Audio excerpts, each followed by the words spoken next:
Bonjour, on va à l'église Saint-Vincent-de-Paul de la ville de Clichy, à quelques kilomètres d'ici.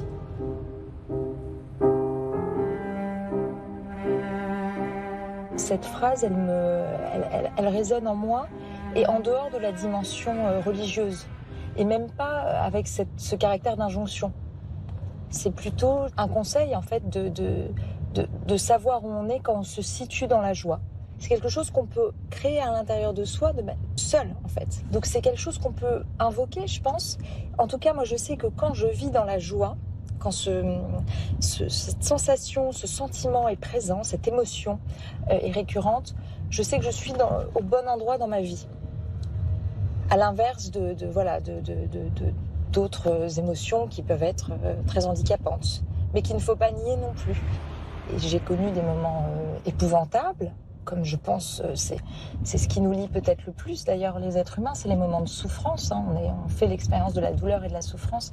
Et à un moment donné, j'ai revécu, j'ai ressenti la joie dans ma vie, dans mon être et dans mon âme. Et c'est là vraiment où j'ai vu la force de cette émotion. Parce elle éclaire en fait comme une lumière qui vient éclairer tout ce qui s'est passé et elle montre que le reste semble vraiment dérisoire en tout cas. Et c'est là où la joie est au-delà de tout. Pour moi en tout cas, c'est là où je pense que la joie est au-delà de tout, c'est que c'est l'expérience la plus forte et la plus intense qu'on peut vivre. Quand ça va pas, on peut pas. En plus, c'est pas sur commande, donc je peux pas me dire, là aujourd'hui ça va vraiment pas fort.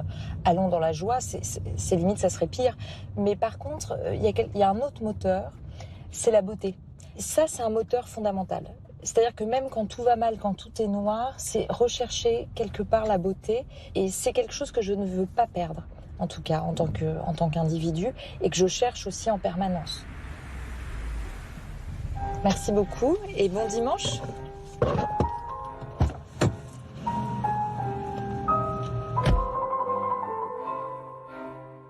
Et voilà pour la parole inattendue de la romancière Tamara Magaram qui signe un très beau roman, L'Exode de Valia, une histoire familiale qui fait partie de la grande histoire. C'est aux éditions Ramsay.